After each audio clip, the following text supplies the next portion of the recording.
दोस्तों, अगर आप भी कंफ्यूज हो कि म्यूचुअल फंड लेना चाहिए या एलआईसी पॉलिसी, तो ये वीडियो स्पेशली आपके लिए बनाया गया है। गलत डिसीजन ने करोड़ों लोगों को बहुत बड़ा नुकसान दिया है। बहुत सारे पीपल कंफ्यूज रहते हैं कि मुझे कहां पर इन्वेस्टमेंट करना चाहिए। वो प्रोटेक्शन के लिए म्यूचुअल फंड ले लेते हैं और इन्वेस्टमेंट के लिए एलआईसी पॉलिसी ले लेते हैं, जबकि दोनों में इन्वेस्टमेंट करने की स्ट्रेटजी अलग होती है। मैं आज आपको 5 ऐसे बेसिक डिफरेंसेस बताऊंगा जिनको समझ लेने के बाद आप लाइफ के अंदर कंफ्यूज नहीं होगे कि मुझे इंश्योरेंस लेना चाहिए या म्यूचुअल फंड लेना चाहिए। वीडियो में आगे बढ़ने से पहले मैं चाहूंगा कि यदि अभी तक आपने मेरे चैनल को सब्सक्राइब नहीं किया है तो चैनल को सब्सक्राइब कीजिए, बेल आइकन को हिट कीजिए ताकि फ्यूचर में आने वाली हमारी जितनी भी वीडियोज हैं उनका नोटिफिकेशन आपको सबसे पहले मिल सके। तो without A further delay let's get started. तो दोस्तों, जैसा मैंने आज को बताया, आज का हमारा मुख्य टॉपिक है mutual fund versus LIC. What to recommend, कौन से में कहां कब इन्वेस्टमेंट करना चाहिए।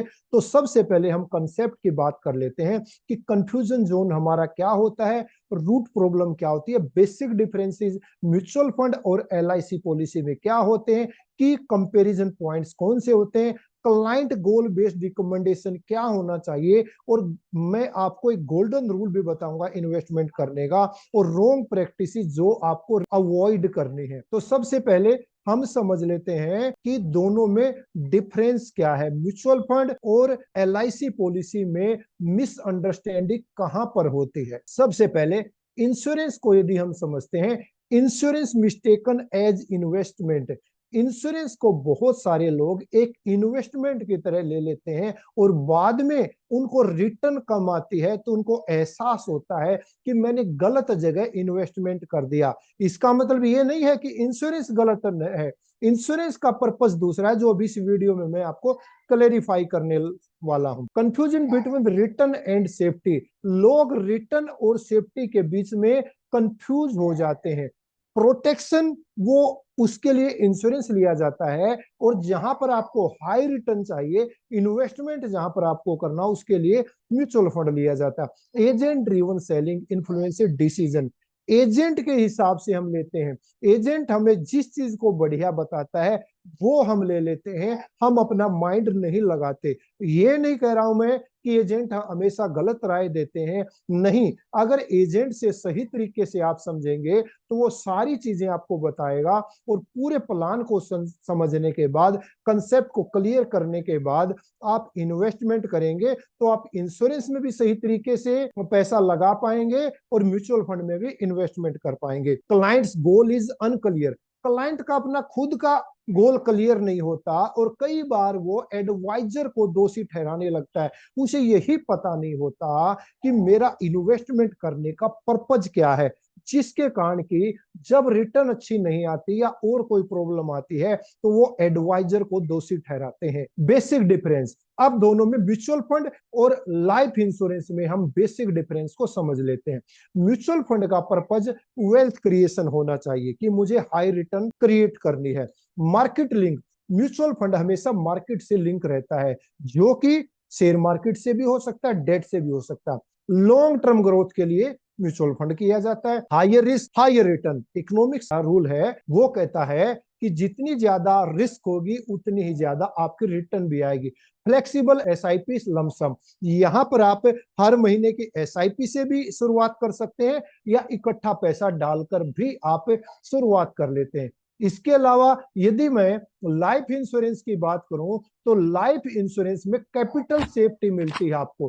कैपिटल सेफ्टी का मतलब आप एक प्रीमियम अमाउंट सेव करेंगे तो उसके बदले में आपको इंश्योरेंस कवर मिलता है। एलआईसी के अंदर जब आप इन्वेस्टमेंट करते हैं तो सेक्शन 37(1) के तहत एलआईसी की गारंटी मिलती है और आईआरडीए इसको प्रोटेक्ट करता है। फिक्स और गारंटीड रिटर्न, लाइफ इंश्योरेंस के अंदर फिक्स और गारंटीड रिटर्न के प्लान भी होते हैं, जहां पर आपको गारंटीड रिटर्न भी प्रोवाइड की जाती है। और सम एश्योर्ड जो होता है बोनस वाले प्लान में, वहां पर आपको सम एश्योर्ड प्लस बोनसेस दिए जाते हैं। लो रिस्क, क्योंकि यहां पर इक्विटी में हम पैसा नहीं लगा रहे एंडोमेंट प्लान के अंदर, तो रिस्क यहां पर लो रहता है। लॉन्ग टर्म कमिटमेंट, दोस्तों एक चीज आप समझ लीजिए, जब आप इंश्योरेंस पॉलिसी लेते हैं तो हमेशा लॉन्ग टर्म के लिए लेकर के आप चलें। तो इस प्रकार म्यूचुअल फंड और लाइफ इंश्योरेंस के अंदर डिफरेंस समझ के चलेंगे तो आप कंफ्यूज नहीं होंगे। की कंपैरिजन पॉइंट्स, दोनों के अंदर जो की कंपैरिजन पॉइंट्स होते हैं, सबसे पहले पर्पज।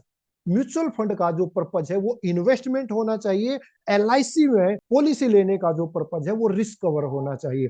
रिटर्न्स, रिटर्न्स की यदि मैं बात करता हूं, म्यूचुअल फंड में 10 से 12% की रिटर्न आ जाती है लॉन्ग टर्म एवरेज के अंदर, लेकिन ये गारंटीड नहीं होती, ये डिपेंड करते हैं कि फंड आपको कितनी रिटर्न प्रोवाइड कर देता है। एलआईसी के अंदर भी प्लान टू प्लान वरी करता है, 4 to 7% रिटर्न आप यहां पर ले लेते हैं। रिस्क की यदि मैं बात करता हूं तो म्यूचुअल फंड में मार्केट रिस्क रहता है, जबकि एलआईसी में वेरी लो रिस्क होता है।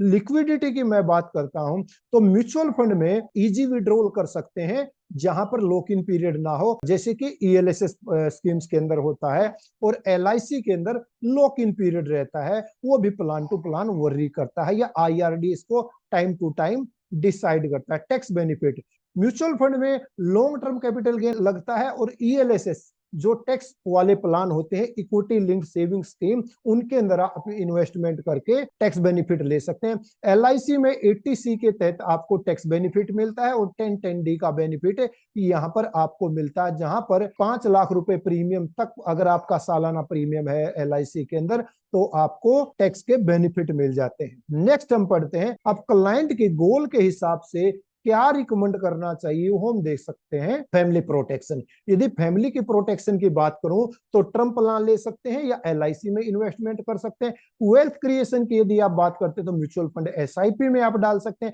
चाइल्ड एजुकेशन के लिए आप long term mutual fund SIP कर सकते हैं। रिटायरमेंट के लिए आप mutual fund plus pension plan ले सकते हैं। इंश्योरेंस के अंदर भी पेंशन प्लान अवेलेबल होते हैं। और सेफ इन्वेस्टमेंट की यदि आप बात करते हैं तो एलआईसी के ट्रेडिशनल प्लान में आप इन्वेस्टमेंट कर सकते हैं।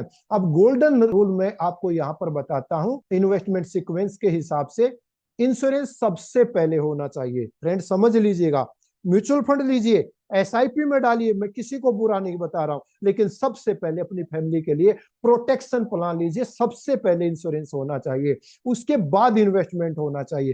फर्स्ट लाइफ कवर, पहले life cover, then mutual fund SIP, दोनों में कोई बुरा नहीं है, लेकिन फैमिली प्रोटेक्शन करने के बाद ही आप ग्रोथ की तरफ बढ़े। रॉन्ग प्रैक्टिस जो लोग करते हैं उनको अवॉइड करना है। Calling LIC and investment, LIC को भी वो इन्वेस्टमेंट समझ लेते हैं। Calling mutual fund guaranteed, mutual fund को गारंटीड रिटर्न का माध्यम समझ लेते हैं। Selling products without understanding client's goal, बहुत सारे इंश्योरेंस एडवाइजर बिना प्रोडक्ट को समझे, क्लाइंट के गोल को समझे, प्रोडक्ट को बेचना शुरू कर देते हैं।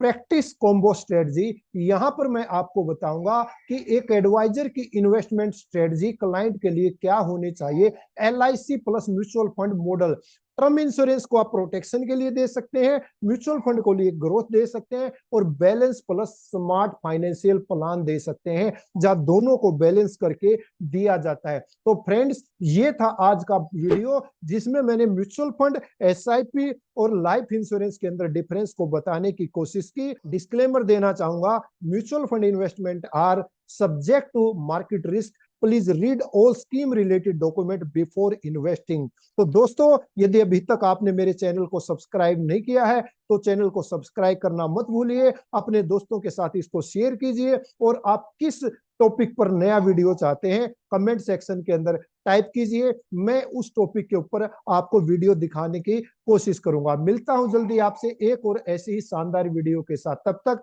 सीखते रहिए, इंप्लीमेंट करते रहिए और अपने बिजनेस को ऐसे ही ग्रो करते रहिए।